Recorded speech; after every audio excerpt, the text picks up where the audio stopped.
Hello नमस्कार साथियों, स्वागत है आप सभी का सीखने की इस श्रृंखला में। तो मेरा नाम है कुंदन कुमार और जैसा कि आपको पता है कि हम लोग गणित विषय सीख रहे हैं जो क्लास 11th का है। अध्याय संख्या 11 है और चैप्टर का जो नाम है वो है शंकु परिच्छेद अर्थात कोनिक सेक्शंस। आज जो हम लोग करने वाले हैं इसका भाग संख्या 18 करने वाले हैं। तो चलिए देखते हैं कि हम लोग ने पिछले भाग में क्या क्या सीखा था। तो पिछले भाग में हम लोग दरअसल प्रश्नावली 11.3 के जो प्रश्न संख्या 17 से 20 तक थे उसको हमने किया था। पिछले भाग में हम सब सीख चुके हैं वृत्त के बारे में, उसके बाद दीर्घ वृत्त के बारे में, परवलय के बारे में अर्थात सर्कल, एलिप्स एंड पाराबोला के बारे में हम लोग इस चैप्टर में पूरा सीख चुके हैं। आज का जो यह वीडियो शुरू होने वाला है वो होगा आपका हाइपरबोला के ऊपर अर्थात अतिपरवलय के ऊपर। इसमें हम लोग इसका डिफिनेशन देखेंगे, फिर उत्केंद्रता देखेंगे, उसके बाद अतिपरवलय का मानक समीकरण भी देखेंगे। ठीक है, तो चलिए बिना किसी देरी किए हुए हम लोग इस चैप्टर की शुरुआत करते हैं, इस टॉपिक की शुरुआत करते हैं। तो आप मेरे साथ कलम और कॉपी निकालकर अपने कॉपी में हेडिंग डालिएगा हाइपरबोला और प्रॉपर नोट्स बनाते चलिए। तो चलिए देखते हैं हाइपरबोला का डिफिनीशन क्या होता है। तो परिभाषा है कि एक अतिपरवलय तल के उन सभी बिंदुओं का समुच्चय है। क्या है? उन सभी बिंदुओं का क्या है? समुच्चय है जिनकी तल में दो स्थिर बिंदुओं से दूरी का अंतर अचर होता है।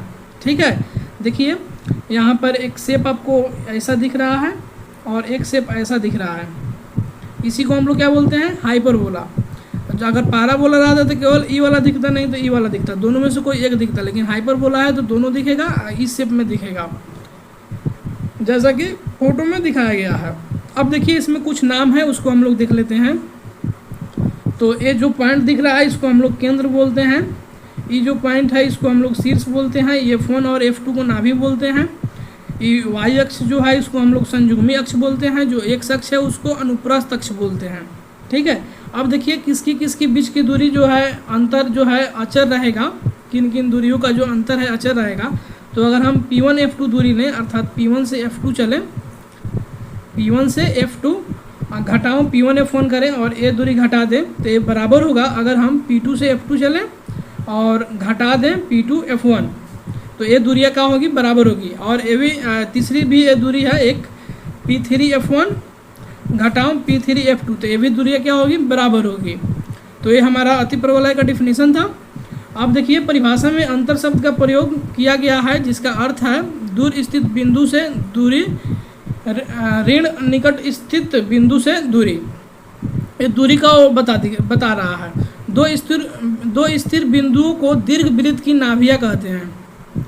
नाभियों को मिलाने वाले रेखाखंड के मध्य बिंदु को अतिपरवलय का केंद्र कहते हैं। नाभियों से गुजरने वाली रेखा को अनुप्रस्थ अक्ष अर्थात ट्रांसवर्स एक्सिस तथा केंद्र से गुजरने वाले रेखा और अनुप्रस्थ अक्ष पर लंबवत अर्थात 90 डिग्री रेखा को क्या बोलते हैं? कंजुगेट एक्सिस अर्थात संयुग्मी अक्ष बोलते हैं। अतिपरवलय अनुप्रस्थ अक्ष को जिन बिंदुओं पर काटता है उन्हें अतिपरवलय के शीर्ष अर्थात वर्टिसेस कहते हैं।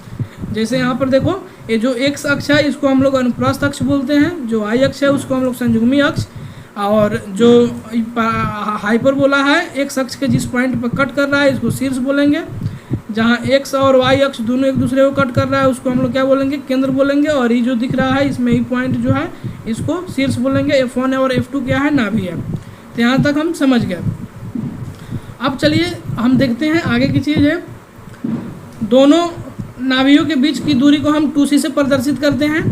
एक F1 और F2 इसके बीच की जो दूरी है इसको हम दूरी कितना मान रहे हैं? 2C।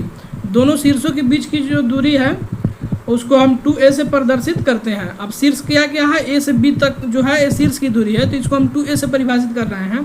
तो इस प्रकार परिभाषित करते हैं कि B बराबर कितना हो जाएगा? तो B बराबर हो जाएगा √C² - A²। कैसे? तो आप देखो ये जो B है यहीं B है, ये जो ऊंचाई कितना है यहीं हम निकालना है। इसका वैल्यू पता है A है और E पता है C है। तो यहाँ पे एक समकोण त्रिभुज बन रहा है। तो अगर B का वैल्यू निकालना है इस वाले साइड का तो हम क्या करेंगे? √C² घटा A² पाइथागोरस प्रमेय लगाकर यहाँ निकाल लेंगे। ठीक है, अब देखो अगर B E वाला आपको इतना पार्ट दिख रहा है तो इसका अगर हम दुगुना कर दें अर्थात 2B कर दें यहाँ तक तो ये संयुग्मी अक्ष की लंबाई कहते हैं। अगर कहेगा संयुग्मी अक्ष की लंबाई निकालो तो हम लोग 2B निकाल देंगे। ठीक है, अब देखो समीकरण 1 में एक की अचर राशि जो P1 F2 घटाओ P1 F1 हमें क्या करना है? निकालना है कि ये दूरी कितनी है। तो जैसा कि आकृति 1.30 में दिखाया गया है, ए तथा बी पर बिंदु P को रखने पर अगर हम पॉइंट A और B पर ही P पॉइंट को रख दें तो क्या प्राप्त होगा, तो BF1 घटाओ BF2 जो होगा AF2 घटाओ AF1 हो जाएगा। कैसे, वो अतिपरवलय के परिभाषा के अनुसार, क्योंकि इसका जो अंतर है वो सेम ही होता है। ठीक है, तो ये BF1 बराबर घटाओ VF2 बराबर होगा AF2 घटाओ AF1 के। तो इसको हम ऐसे भी लिख सकते हैं BF1 अर्थात B से F1 यहाँ तक। ठीक है, तो यहाँ तक की दूरी को हम ऐसे भी लिख सकते हैं A मैंने B से A तक और फिर A से F1 तक यहाँ E वाला, घटाओ BF2 है तो घटाओ BF2 रह दिए। उसके बाद AF2 है तो A से F2 तक जाना है, तो A से F2 यहाँ तक, तो हम इसको ऐसे भी लिख सकते हैं A से B तक और B से F2 तक, तो A से B तक और B से F2 तक, घटाओ AF1 और AF1 ऐसा है तो ऐसा ही रहने दिए। अब देखिए इसके आगे हम बढ़ते हैं, तो यहाँ से देखेंगे कि AB इसमें भी है, AB इसमें भी है, कट जाएगा। AF1 और AF1 इधर बच रहा है तो ये हो जाएगा 2AF1 और ये हो जाएगा 2BF2, 2 से 2 भी कट जाएगा तो क्या आ जाएगा AF1 बराबर BF2। अब देखो ये जो हमें रिलेशन मिला इसे हम कहाँ रख सकते हैं, पहले वाले इक्वेशन में रख सकते हैं। तो जो BF1 घटाओ BF2 है तो हम इसको ऐसे लिखे थे BA प्लस AF1 घटाओ BF2, तो इसमें हम AF1 के जगह पर BF2 रख देंगे तो BF2 से BF2 कट जाएगा अर्थात BA बचेगा, और BA को हमने क्या माना था 2A माना था, तो हमें ये पता चल गया कि ये दूरियां 2A है। तो चलिए अब देखते हैं उत्केंद्रता किसे कहते हैं, एसेंट्रिसिटी। तो ये परिभाषा संख्या 8 है। तो देखो उत्केंद्रता की परिभाषा क्या है, दीर्घवृत्त की तरह ही अनुपात, जो हम लोग दीर्घवृत्त इलिप्स में पढ़े थे E बराबर C/A, तो सेम अतिपरवलय में भी वैसा ही होता है, E बराबर C/A को ही अतिपरवलय की उत्केंद्रता कहते हैं। चूँकि C इज़ ग्रेटर देन और इक्वल A, इसीलिए उत्केंद्रता कभी भी 1 से कम नहीं होती है, क्योंकि C का जो वैल्यू है A से बड़ा है या A के बराबर हो सकता है। तो जब ऊपर की संख्या बड़ा हो नीचे वाले संख्या से या बराबर हो तो हमेशा जो भागा लगाएंगे तो वैल्यू 1 से बड़ा ही आएगा, 1 से कम नहीं जाएगा। उत्केंद्रता के संबंध में नाभिया केंद्र से यही दूरी पर होती है। अब अतिपरवलय का मानक समीकरण स्टैंडर्ड इक्वेशन ऑफ हाइपरबोला देखते हैं। यदि अतिपरवलय का केंद्र मूल बिंदु पर और नाभिया x अक्ष और y अक्ष पर स्थित हो तो अतिपरवलय का समीकरण सरलतम होता है। जैसा कि हम लोगों ने दीर्घवृत्त में भी देखा था कि कैसे इजी पड़ेगा, तो उसमें भी जो केंद्र था वो मूल बिंदु पर हो और जो नाभिया हो x या y अक्ष पर हो तो आसान पड़ता था, तो सेम वैसा ही है। तो ऐसे दो संभावित विन्यास आकृति 11.31 में दर्शाए गए हैं। अब हम आकृति 11.31 के जो ए में दर्शाया गया है उस पर विचार करते हैं।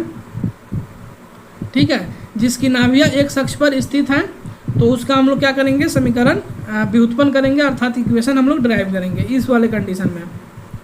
ठीक है, इस वाले कंडीशन का हम लोग क्या करने वाले हैं, ड्राइव करने वाले हैं। एक पता चल जाएगा तो इसी प्रकार दूसरा भी ड्राइव हो सकता है। तो देखो इसमें जो है जो इक्वेशन बनता है हाइपरबोला का, ई इक्वेशन बनेगा x² बटा a² घटाओ y² बटा b² बराबर 1, या y² बटा a² घटाओ x² बटा b² बराबर 1। अगर जो नाभिया है y अक्ष पर हो तब, अगर नाभिया x अक्ष पर हो तब ई वाला इक्वेशन बनेगा, यही स्टैंडर्ड इक्वेशन है, हम लोग अभी प्रूफ करके देख लेंगे।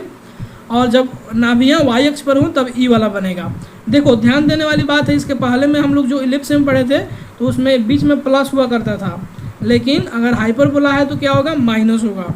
ठीक है, अब चलिए मान लेते हैं कि F1 और F2 क्या है, नाभिया है, ये F1 पॉइंट है और ये F2 पॉइंट है, और रेखाखंड F1 F2 का मध्य बिंदु O है, और F1 और F2 का ये जो मिडिल पॉइंट है वो O है, और O का जो निर्देशांक है वो क्या है, 0,0 है, क्योंकि O मूल बिंदु है।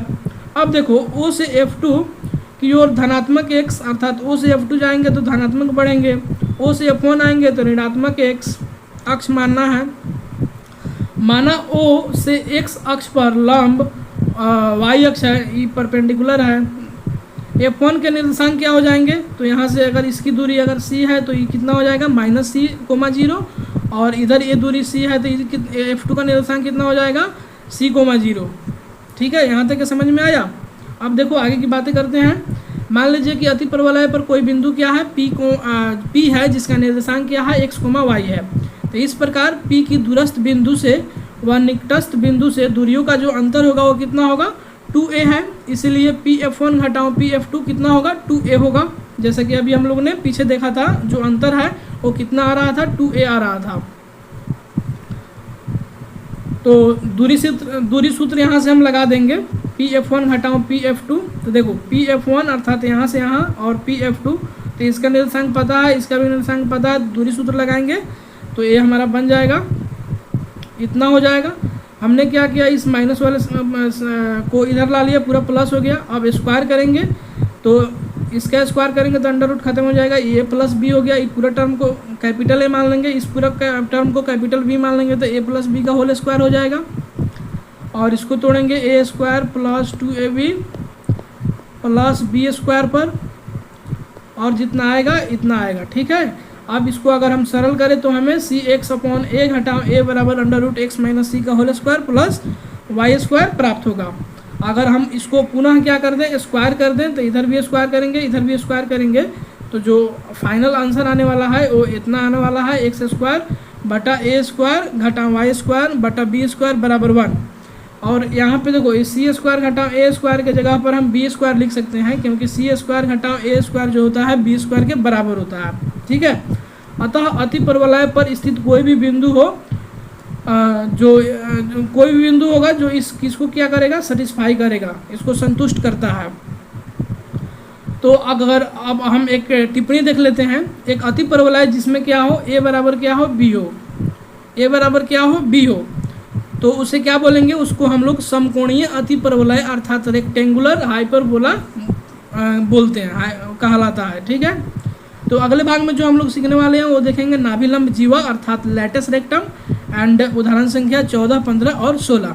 आप मेरे साथ इतने समय से बने रहे, आपका बहुत बहुत धन्यवाद। मिलते हैं अगले भाग में, पढ़ते रहिए, खुश रहिए, मस्त रहिए। जय हिंद।